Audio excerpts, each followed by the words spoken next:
se o potencial mais geral, parte dos campos, é compatível com essa simetria. 2.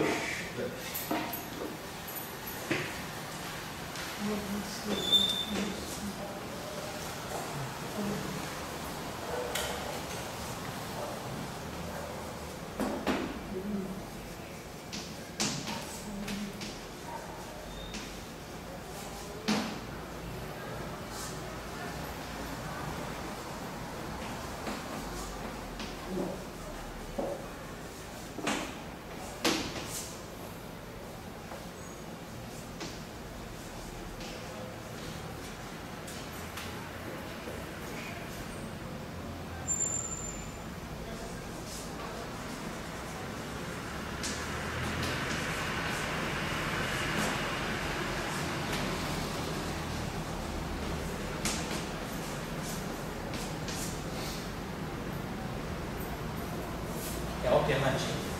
Apenas SO3 ou apenas SO4 ou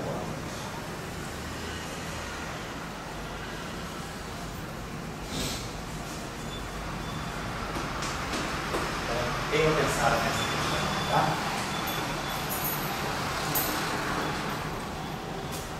E aí na semana que vem, está marcado nossa aula quarta-feira, 4 horas, né? Então na semana que vem, a gente vai, vocês têm trabalhado um pouquinho sobre essas coisas aí, meditado um pouquinho sobre essas questões, a gente vai pegar o mecanismo de Higgs. Já está tudo prontinho para a gente pegar o mecanismo de Higgs. E aí a gente pega o mecanismo de Higgs em geral e depois aí a gente vai particularizar o mecanismo de Higgs só para a teoria eletrofrágil, usando SO2 e U. Vamos tentar fazer a coisa em geral.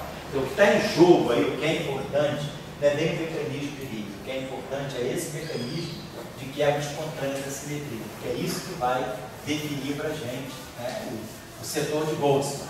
E aí, em função do setor de Boltzmann, quebra o mecanismo de Higgs, fica muito fácil de entender. A questão é um mecanismo de Higgs, a questão é a quebra da simetria espontânea, que é isso que nós estamos fazendo. Isso aí é a quebra espontânea. Então, a quebra espontânea ela é caracterizada por esse fato, né? A gente tem um estado fundamental, eu posso perturbar esse estado fundamental e passar para um outro estado fundamental. Então, eu fazendo perturbação do estado fundamental, eu modifico o estado fundamental. Então, isso quebra a simetria espontaneamente. Só que a passagem de um estado fundamental para outro estado fundamental implica um dispêndio nulo de energia. Então é isso que caracteriza o aparecimento do bóson de Boltzmann, que é uma partícula de massa nula. Eu gasto energia para fazer isso. Isso que é não trivial no sistema quântico, no sistema físico, né? A gente mexer no estado do sistema sem gastar energia. Então isso aí, do ponto de vista da física de partículas, significa que o teu sistema dispõe, né, de um reservatório de partículas de massa nula que você pode excitar. Dependendo da situação, você excita essas partículas de massa nula para modificar a configuração do sistema e a energia do sistema não muda. Então vamos estar trabalhando. Essa ideia é uma ideia bastante interessante, é a ideia fundamental de todo o modelo de unificação. Claro, agora nas férias aí no período de verão, a gente vai ter uma série de atividades aí, eu vou passar depois a lista de cursos para vocês, quem estiver interessado, e nós vamos fazer alguns debates sobre toda uma física sem Higgs. Então nós vamos ver tudo que existe na literatura hoje, existem praticamente 9 frentes de ataque para a questão da escala de massa sem mecanismo de Higgs. Não sei se vocês já estão se preparando caso ele não seja encontrado ainda. Não, cara, isso aí já vem de muito tempo. Realmente, mesmo que ele não seja encontrado, se ele for encontrado e for composto. Hoje se pensa muito, né, que realmente o campo de Higgs não deva ser mais um campo elementar. Ele pode até aparecer, mas ele pode ser uma partícula composta. Isso aí está, vamos dizer assim, em consonância com muitas ideias de teorias mais fundamentais. Mas vamos colocar assim, já existe, sim, vamos dizer assim, um plano B, né? Que pode ser detonado, né? Se para um físico nada é impossível, né? O cara sempre pensa alguma coisa. Então tem todo um plano B detonado já em ação, né? esperando se o Higgs vai aparecer ou não. Como também os papers do Higgs já estão todos prontos. Se aparecer o Higgs, é só completar os valores e botar na rede, daí a 2 minutos. Não estou brincando, não, os papers estão todos escritos. É só colocar os valores. Se aparecer o Higgs agora, pode ter certeza que dentro de 2 horas na rede já tem paper mostrando. Então já está tudo pronto, seja por Higgs, seja sem Higgs. Ou seja, está todo mundo, como a gente diz, de tocalha, né? Os gatos já estão todos armados para dar o ponto. É só passarinho pintar aí que vai aparecer. Então, tá. É isso aí. Poxa, até agora não acharam nada. Não, sempre assim, indícios, muita proximidade, né? Quando fechou o LEP e acharam uma ressonância muito próxima, em 115 GeV, agora no Tevatron. Mas claro, vamos dizer a verdade, não. Eu não sou a melhor pessoa para dizer isso, porque eu sou um teórico, né? Mas assim, a gente conversando com os experimentais, né? O pessoal das colaborações, do LHC, do professor Arthur, com o Inácio, todo esse pessoal que trabalha com o LHC, a gente não tem ainda nenhum apoio substancial para dizer. E inclusive, assim, as pessoas que sempre foram mais ardorosas defensoras do Higgs, essas pessoas hoje já começam a ter assim, quase um consenso de que o Higgs deve ser um objeto composto. Oi? Estão perdendo a fé. Não no Higgs, no Higgs elementar, mas não no Higgs composto. E aí a gente vai, no verão, a gente vai fazer uma série de debates. Eu acho que isso é instrutivo para os estudantes, né, perceber as grandes discussões da nossa época, né? E a gente vai fazer uma série de... Estou levantando toda a literatura. Qual é a diferença que faz ele ser uma partícula composta? Se ele é uma partícula composta, significa que para compor o Higgs tem uma nova física. Deve ter algum tipo de interação, não pode ser que tenha uma quinta interação. Mas ele não teria sido, de alguma forma, identificado nos... Como é que você explica que ele não apareceria antes? Bom, aí é uma questão de escala de energia mesmo. Porque se você tem essa quinta interação, que está ligando alguma coisa mais fundamental para formar o Higgs, ou seja, o cara queria unir as interações, agora vai ter que criar outra. Isso, aí exatamente, você une. Pô, mas o Salan, se vocês olharem a literatura, o professor Salan já tem um paper muito interessante de 78, que é o chamado modelo de Paty-Salan, né? Que esse trabalho é um trabalho muito interessante, que ele já faz os modelos para Higgs compostos e para quarks e elétrons compostos, que é o chamado modelo de Preos.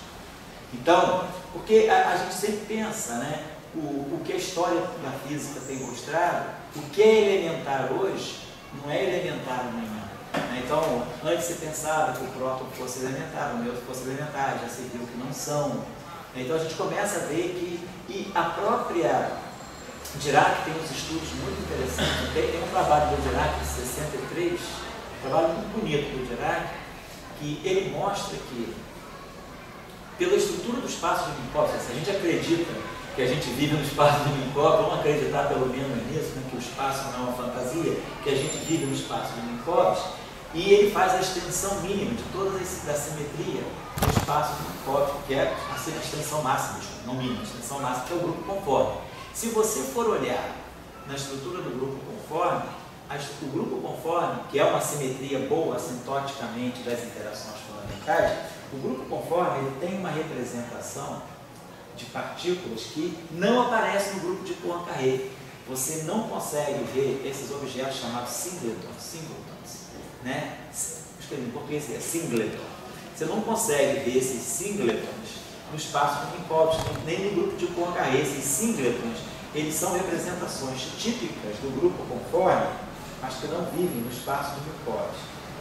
Pela estrutura se a gente acredita que a simetria conforme é uma simetria mais ampla do que a simetria de Poincare, esses singletons, eles são objetos que se ligam para compor os fótons. Então, o próprio fóton, ele pode ser uma estrutura composta de singletons. Só que esses singletons, eles desaparecem sempre que a constante cosmológica for muito pequena. A nossa constante cosmológica é muito pequena, 10 a menos 48 GeV ao quadrado. Então, isso indica que, por isso a gente talvez não veja os singletons no espaço de Minkowski. Mas eu estou falando de uma coisa teórica. Se a gente acredita que a física caminha na direção que nós pensamos que ela caminha, né, de simetrias cada vez mais estendidas a partir da simetria de Minkowski, Poincare, simetria de Weiss, simetria conforme, a gente acaba descobrindo que as estruturas que nós pensamos serem elementares do ponto de vista do grupo de Poincaré, elas já não são mais elementares do ponto de vista do grupo conforme. Então, esses singletons, o próprio fóton pode ser estado ligado de singletons. Agora, o que são singletons no espaço no mundo de Poincaré, no espaço de Minkowski? Eles são, na verdade, é como se os singletons fossem a raiz quadrada de objetos de massa nula. Da mesma forma que os férmions são raízes quadradas de vetores, quer dizer, a equação do Dirac indica isso, né? Que o férmion se comporta, do ponto de vista do grupo de Lorentz, como se fosse uma raiz quadrada de um vetor ou de um escalar. O singleton, ele se comporta como se fosse a raiz quadrada de um estado de massa nula. Se você trabalha topando, né? Provavelmente Toppan conhece essa história do singleton, porque ele conhece bem a teoria de grupos, né? E isso é uma coisa interessante. E o que a gente entende hoje, já que apareceu toda essa física de ADS, CFT, que é tão importante hoje, os singletons, eles aparecem perfeitamente no espaço de ADS. A fronteira de um espaço de ADS, de antidecita, é o espaço de Minkowski. Então, quando você se aproxima da fronteira do espaço de Minkowski, que é o espaço de Minkowski, esses singletons, eles se confinam e aparecem sob a forma confinada de objetos de massa nula no espaço de Minkowski. Então é como se o fóton fosse um estado ligado de singletons e os neutrinos também. Então isso é uma coisa que nos faz pensar, dizendo que isso é verdade. Mas se a gente, na nossa caminhada, se a gente, na nossa postura de trabalho, acredita na história das simetrias, e a gente acredita que a simetria de Poincaré pode ser maximamente estendida para uma simetria de tipo conforme, então a gente tem que ver o que são as representações do grupo conforme, quais são as partículas que o grupo conforme diz, e qual é a relação entre as partículas da simetria conforme e as partículas da simetria de Poincaré.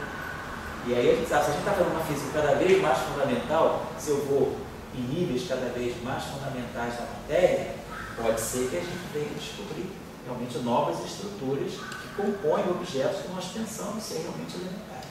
Então é muito natural, do ponto de, vamos dizer assim, dentro da escola diraciana, a coisa mais natural é que o Higgs seja composto. É a coisa mais natural. Dirac, vamos dizer, e a gente, praticamente a física que a gente faz é uma física muito diraciana, né? Então, essa física bem reducionista. Dentro do ponto de vista de Dirac, certamente é muito mais assim, confortável a gente pensar no Higgs composto. Não foi assim que as coisas evoluíram, porque a gente se sabia disso, se sabia, mas isso não era uma coisa popular.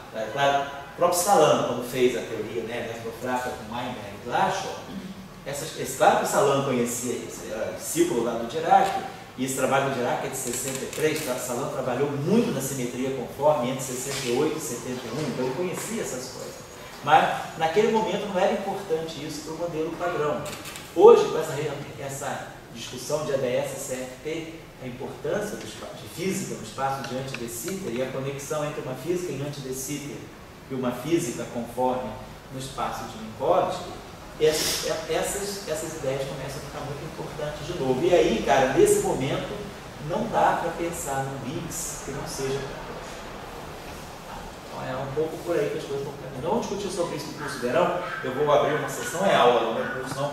Vou abrir uma série de debates. Eu vou passar os papers para vocês terem ideia da literatura, eu vou fazer o levantamento e depois a gente vai fazer uma série de debates sobre essa questão do Higgs composto, do Higgs não composto, do Higgs tem também, uma física sem Higgs, uma física com Higgs, né? Eu vou deixar, depois eu vou dar um programa, eu vou lançar, estou organizando os cursos já estão mais ou menos todo mundo confirmado, já vai ter um curso sobre brancos e tal, e algumas outras coisas, também renormalização, e depois a gente vai tirar sexta-feira, a gente faz sempre, sexta-feira para seminário e debate.